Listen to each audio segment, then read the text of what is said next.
Assalamualaikum warahmatullahi wabarakatuh.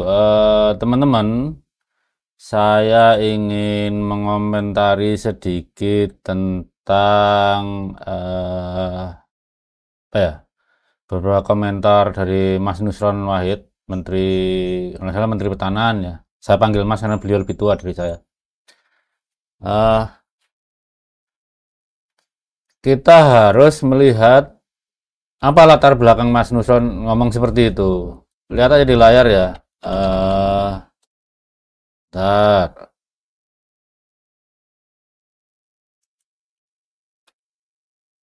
Sebentar teman-teman. Nusron Wahid.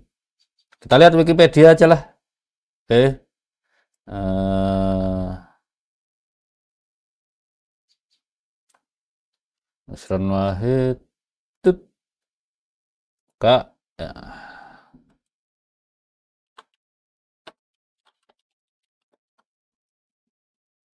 Menteri Agraria, Ruang Pertanahan.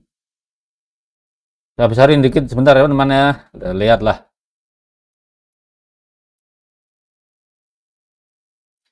Pendidikannya mana? Madrasah Ibtidaya oke, Madrasah Nawiyah oke, SMA NU oke, Kudus.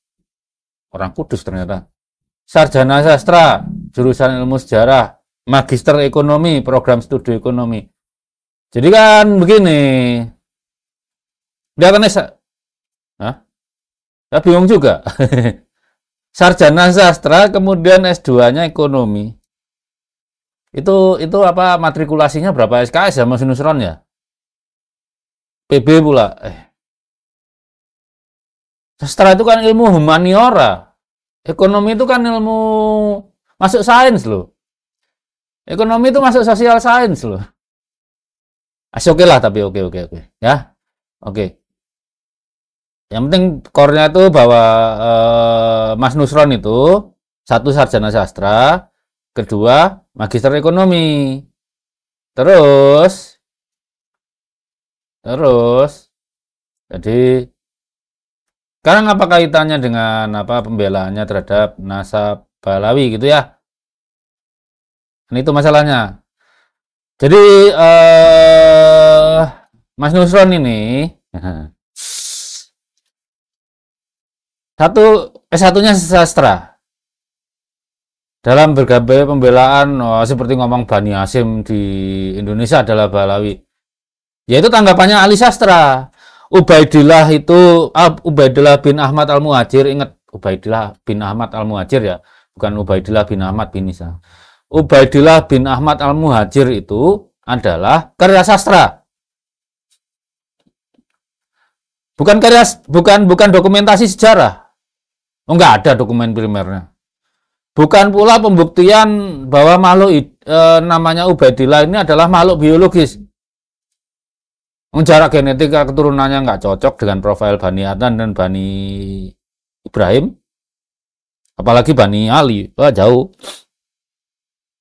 Jadi satu, bahwa Ubaidillah bin Ahmad Muhajir ini udah diisbat oleh Mas Nusron Wahid yang ahli sastra.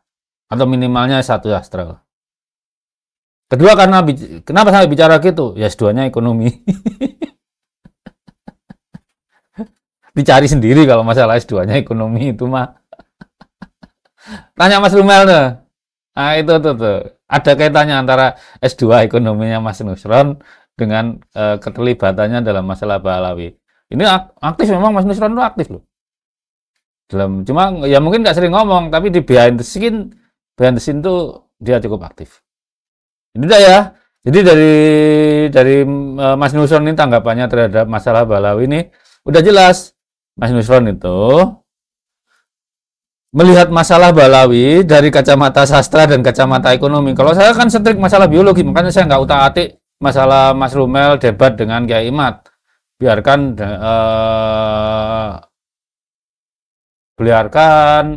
mereka berdebat dari literature exploration kan.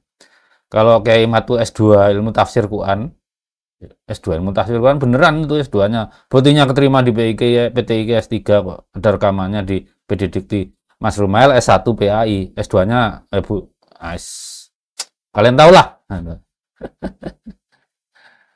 Kalau debat filologi juga nggak pernah ikut, karena ilmu biologi itu kan tujuannya validasi klaim yang diklaim outputnya literature exploration atau dan juga eksplorasi filologi lah gitu.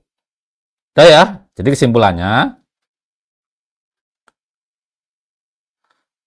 nasabah Balawi diisbat oleh satu historian abal-abal, diisbat oleh ahli sastra, dan ahli ekonomi.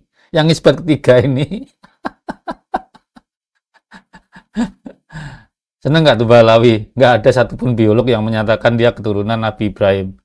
Tarian Bapak coba bayar lah.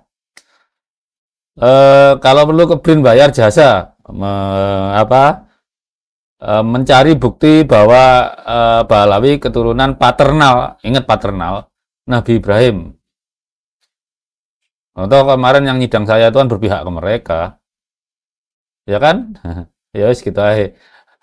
Wassalamualaikum warahmatullahi wabarakatuh. Selamat weekend, semoga bahagia dengan saudara-saudaranya. Dan masalah Balawi ini kita sudah masuk level lelucon lah ya, jangan dianggap terlalu serius. Kalau kemarin tadi saya lihat di konferensi pers PBNU tentang berbagai masalah, kalau nggak bahas nasabah Balawi, jangan heran. PBNU itu nggak pernah ngakuin nasabah Balawi, nggak ada muktamar yang ngakuin nasabah Balawi. Nggak ada ormas Islam satupun kecuali Robito Alawiyah yang ngakui nasabah Balawi. Jadi pengakuan nasabah Balawi oleh ormas Islam hanya dilakukan oleh Robito Alawiyah saja. Gitu aja. Wassalamualaikum warahmatullahi wabarakatuh. Have a nice weekend dan salam untuk keluarga di rumah.